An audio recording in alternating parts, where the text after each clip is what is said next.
இன்று அவருடைய சத்தம். எழுதியவர் சகோதரர் சகரியா பூனன் அவர்கள். நாள் பிப்ரவரி 25. ஜீவனை கண்டடைந்து பிறருக்கும் பகிர்வதே வாழ்வின் சீரிய நோக்கம். யாக்கோபின் வாழ்வில் பெத்தேலில்தான் சூரியன் அஸ்தமனமாகி விட்டது. அங்கு அவன் கண்ட சொப்பனத்தில் யாக்கோபின் வாழ்க்கையில் கொண்டிருக்கும் மேலான மகிமை நிறைந்த தன் நோக்கத்தை தேவன் அவனுக்கு வெளிப்பாடாய் தந்தார். ஆனால் அதற்கு யாக்கோபின் பிரதிபலிப்பு என்னவாயிருந்தது? அவன் சொன்னான், கர்த்தாவே, நீர் தந்த ஆவிக்குரிய ஆசீர்வாதங்களில் அப்படியொன்று பெரிய ஆர்வம் எனக்கொன்றுமில்லை. அதைவிட நான் போகிற வழியிலே என்னை காப்பாற்றி உண்ண ஆகாரம் தந்து உடுக்க வஸ்திரமும் தந்துவிட்டால் அதுவே எனக்கு போதும். அப்படி நீர் செய்துவிட்டால் நீர் தரும் வருமானத்திலிருந்து உமக்கு நான் தசமபாகம் செலுத்துவேன். உம்மை எனக்கு தேவனாகவும் வைத்துக் கொள்வேன் என்றார். ஆதியாகமம் 28 அதிகாரம் 20-22 வரை உள்ள வசனங்கள். இன்றும் அநேக கிறிஸ்தவர்கள் இதே நிலையில்தான் இருக்கிறார்கள்.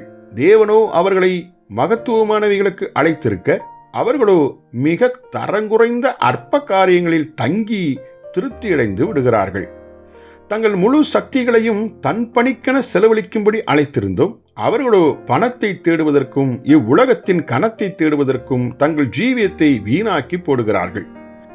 உத்தம மிஷனரியாய் ஊழியம் செய்த ஒரு பக்தன் தன் மகனை நோக்கி, மகனே, நீ ஒரு மிஷனரியாக தேவனால் அழைக்கப்பட்டிருக்கும் பட்சத்தில் நீயோ ஒரு மகாராஜாவாகவோ அல்லது கோடீஸ்வரனாகவோ முன்னேறி செல்வதை நான் ஒரு காலம் விரும்ப மாட்டேன்.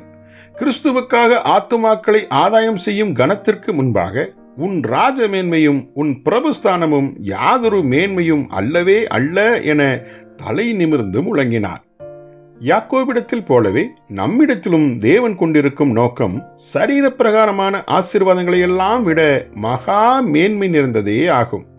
அவருடைய நோக்கம் பொதுவாக 2 முக்கியத்துவம் கொண்டதாகவே இருக்கிறது. முதலாவது முக்கியத்துவம் கிறிஸ்துவின் ஜீவியத்தை நாம் வாழ்ந்து வெளிப்படுத்துவதே ஆகும். இரண்டாவது முக்கியத்துவம் அவர் தந்த ஜீவனை மற்றவர்களும் கண்டடையும்படி ஊழியம் செய்வதாகும். இவைகளே ஒரு மெய்க்கிறிஸ்தவனுக்குள்ள மேன்மையான அழைப்பாகும். இதை தவிர இந்த பூமியில் வேறு உயர்ந்த அழைப்பு என எதுவுமே இல்லை. ஜெபிப்போமா. அன்பின் பிதாவே, உம்முடைய அழைப்பின் மேன்மையை உதாசீனம் செய்யாமல் அதை நிறைவேற்றும் பாக்கியத்தை தந்தருளும். ஆமென்.